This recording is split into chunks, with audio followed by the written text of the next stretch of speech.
అదే RTV app వార్తల్ని క్షణాల్లో చదివే అవకాశం ఉంటుంది. ఒక న్యూస్ పేపర్, ఒక టెలివిజన్ ఛానల్ మీ చేతుల్లో ఎప్పుడూ ఉంటాయి. ఎన్డీఏ కూటమి నేతలు ఎన్నికల్లో హామీ ఇచ్చినటువంటి ఉచిత బస్సు ఏదైతే మహిళలకు ఇచ్చినటువంటి మాట తప్పారంటూ కూడా వైసీపీ నేతలంతా ఆర్టీసీ బస్సు ఎక్కి నిరసన తెలియజేసినటువంటి పరిస్థితి. అయితే వీరి మీద కేసు నమోదు చేసినటువంటి పరిస్థితి. మనతో పాటు ఈ యొక్క నిరసన తెలియజేసినటువంటి తిరుపతి నియోజకవర్గ ఇన్ఛార్జ్ భూమన అభినయ్ రెడ్డి గారు మనతో ఉన్నారు. సార్, అసలు ఏదైతే కూటమిలో ఉచిత బస్సు ప్రయాణం అంటూ కూడా హామీ ఇచ్చారు, దీని మీద మీరు నిరసన తెలియజేసినటువంటి పరిస్థితి, తర్వాత మీ మీద కేసులు కూడా నమోదు, దీన్ని ఏ రకంగా చూడండి?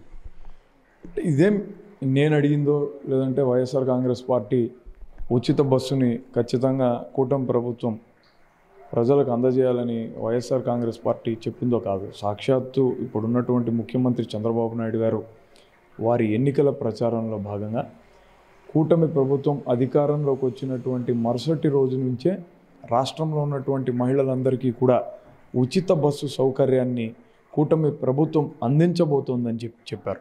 పైగా నేనే సేఫ్ డ్రైవర్గా ఉంటాను, మీ గమ్యస్థానాలకు చేర్చే బాధ్యత నాదే, మిమ్మల్ని ఎవరైనా పొరపాటున టికెట్కు డబ్బులు ఇవ్వమని అడిగితే మీరు నా పేరు చెప్పండి, మీ చంద్రన్న చెప్పాడని చెప్పండి, నా మాటల్ని అట్టే వాళ్లకు తిరిగి చెప్పండి, మిమ్మల్ని ఎవరే కానీ ఏ మాట కూడా అనకుండా ఒక్క రూపాయి కూడా తీసుకోకుండా మీరు చేరాల్సినటువంటి చోటకు చేరుస్తారని చెప్పారు.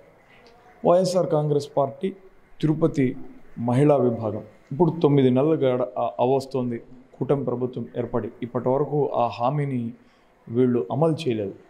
సో వినూత్నంగా నిరసన తెలియజేయాలన్నటువంటి ఉద్దేశంతో ఆర్టీసీ బస్ స్టాండ్లో ఉన్నటువంటి ఒక బస్సు ఎక్కి బయలుదేరి కండక్టర్ డబ్బులు అడిగినప్పుడు చంద్రబాబు నాయుడు గారి వీడియోని డిస్ప్లే చేయడం జరిగింది. కండక్టర్ గారు, మా ఇలాంటి ఏ ఆదేశాలు రాలేదు, మేము ఉచిత బస్సు ప్రయాణాన్ని అనుమతించబోం, మీరు ఖచ్చితంగా డబ్బులు కట్టాల్సిందేనని కరాఖండిగా చెప్పారు. సరే, ఈ తంతంతా జరిగేటప్పుడు ఇంకా పోలీసు వారికి ఆయన ఫిర్యాదు చేయడము, మమ్మల్ని తీసుకెళ్ళి పోలీస్ స్టేషన్లో కూర్చోబెట్టి ఉచిత బస్సు ప్రయాణాన్ని అడిగినందుకు గాను మా అందరి మీద అక్రమంగా కేసులు పెట్టారు. చంద్రబాబు గారేమో మీరే అడగండి మహిళలారా అని వేదికనెక్కి చెప్పినటువంటి వ్యక్తి ఈరోజు ముఖ్యమంత్రి అయిన తర్వాత అడిగినందుకు ప్రతిగా మా అందరి మీద కూడా కేసులు బనాయించారు. ఈరోజు ఆయన తిరుపతి పర్యటనకు రావడం జరిగింది. ఈ పర్యటన సందర్భంగా వైఎస్ఆర్ కాంగ్రెస్ పార్టీ తిరుపతి శాఖ, అయ్యా చంద్రబాబు నాయుడు గారు, మీరేమో ఎన్నికల ప్రచారంలో ఇంత గొప్పగా సెలవు ఇచ్చారు, ఇక్కడేమో మా మీద కేసులు పెడుతున్నారు, ఇది న్యాయమేనా? మీ పోలీసు వారికి మా మీద పెట్టినటువంటి కేసులన్నా కనీసం ఉపసంహరించమని చెప్పండి అని అడిగే ప్రయత్నం చేస్తే ప్రతిపక్షపు గొంతును నొక్కే ప్రయత్నాన్ని కూటమి ప్రభుత్వం చేసింది. ప్రతిపక్షపు వాయిస్ని వినిపించేటటువంటి పరిస్థితి రాష్ట్రంలో లేదు. పైగా కూటమిలో భాగస్వామ్యమైనటువంటి శ్రీ పవన్ కళ్యాణ్ గారు, వారు ఎప్పుడు కూడా చాలా ఉపన్యాసాలు ఇస్తూ ప్రజాస్వామ్యం వర్ధిల్లాలి, ప్రజాస్వామ్యంలో అందరి అభిప్రాయాలకు చోటు ఉంటుంది, ప్రతిపక్షాన్ని గౌరవించాలని మాట్లాడే వ్యక్తి ఈరోజు మేమేం మిమ్మల్ని దుర్భాషలు ఆడలేదు, మిమ్మల్ని మరో రకంగా ఇబ్బంది పెట్టే ప్రయత్నం కూడా మేము చేయలేదు, మేము కేవలం ప్రజాస్వామికబద్ధంగా ప్రజల గొంతుకను మీకు వినిపించాలని అనుకున్నాం. కానీ మీరు మా గొంతును పూర్తిగా నులిమేస్తున్నారు. ఇప్పటికన్నా మారండి, మీరు ఇచ్చినటువంటి హామీలన్నింటినీ కూడా అమలు చేయండి. బడ్జెట్ను చూస్తే ఈ సూపర్ 6కి సంబంధించినటువంటి కేటాయింపులు లేవు. 1-2 వాటికి ఏదైనా కేటాయింపులు ఇచ్చినా అది అందరికీ ఉపయోగపడేటట్టుగా కాకుండా ఏదో కొంతమందికి మాత్రమే పరిమితం అయ్యేటట్టుగా చాలని కేటాయింపులు ఇస్తున్నారు. చంద్రబాబు గారేమో మొన్న ఈ మధ్యన గంగాధర నెల్లూరు పర్యటనకు వచ్చి అసలు వైసీపీ కార్యకర్తలకు కానీ నాయకులకు కానీ సానుభూతి పరులకు కానీ మనం పనులు చేయాల్సినటువంటి అవసరం లేదని బహిరంగంగానే చెప్తున్నారు. సరే, మా ఎవరికి చేయొద్దండి, ఇబ్బంది లేదు, కనీసం మిమ్మల్ని నమ్మి ఓటేసినటువంటి ప్రజలకన్నా మీరు మంచి చేయండి అని మేము అడగాలని అనుకున్నా కూడా మమ్మల్ని అడగనివ్వకుండా అడ్డుకుంటున్నారు. అయితే ఏదైతే వాళ్ళు తెలుగుదేశం నాయకులంతా కూడా సూపర్ 6 మేము అనౌన్స్ చేసినట్టు పథకాలన్నీ కూడా 1 by 1 చేస్తున్నాము. అయితే ఉచిత బస్సుది కూడా ఏదైతే ఉగాదికి కూడా దీన్ని మేము ఇంప్లిమెంట్ చేసే విధంగా రాష్ట్ర ప్రభుత్వం ఇప్పటికే అధ్యయనం చేస్తుంది. ఏదైతే కర్ణాటక స్టేట్లో కావచ్చు, ఇతర స్టేట్లో ఏదైతే ఉచిత బస్సు ప్రయాణాలు చేస్తుందో దాన్ని అధ్యయనం చేసి మేము వదులుతాం. ఈలోపు వైసీపీ నేతలు డ్రామా చేయడం ఎందుకు అన్నది టీడీపీ నేతల సూటి ప్రశ్న. దీన్ని ఎలా చూస్తారు? డ్రామాలు ఏంటండి, ఆయన అధికారంలోకి వచ్చిన వెంటనే అమలు చేస్తానన్నాడు రెండో రోజునే. వారు చెప్పిన మాటలే ఈరోజు మేము అడుగుతుంటే 1 by 1 చేస్తాము, ఆ ఎలక్షన్కి ముందు 6 నెలల మునిపిస్తాము, లేదంటే ఎలక్షన్కి 1 సంవత్సరం ముందర ఇస్తామని చెప్పడం ఇదేమన్నా పద్ధతే?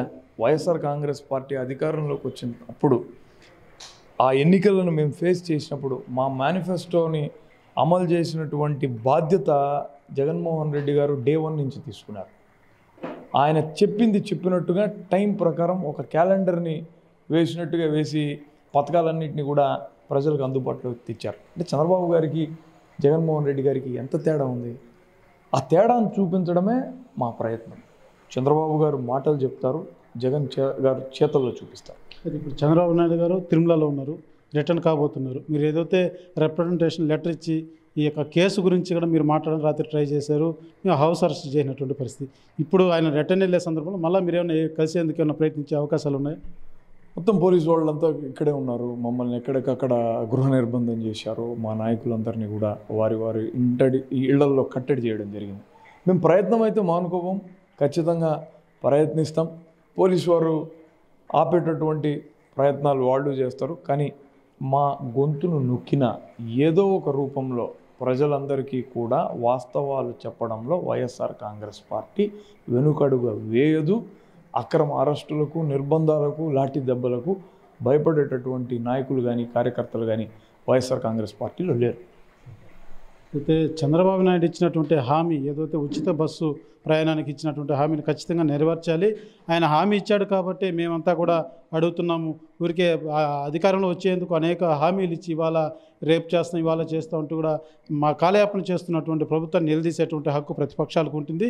అదే రకంగా ఏదైతే వైసీపీ నేతలు మేము చేసేటువంటి కార్యక్రమాలు పోలీసులు అనదొక్కేటువంటి ప్రయత్నం చేసినా మేము ఎవరు కూడా వెనకడుగు వేయబోం, ఖచ్చితంగా ఎదుర్కొంటాం, ఇలాంటి వాటికి భయపడేది లేదు అంటూ కూడా అభినయ్ రెడ్డి తెలియజేస్తున్నటువంటి పరిస్థితి.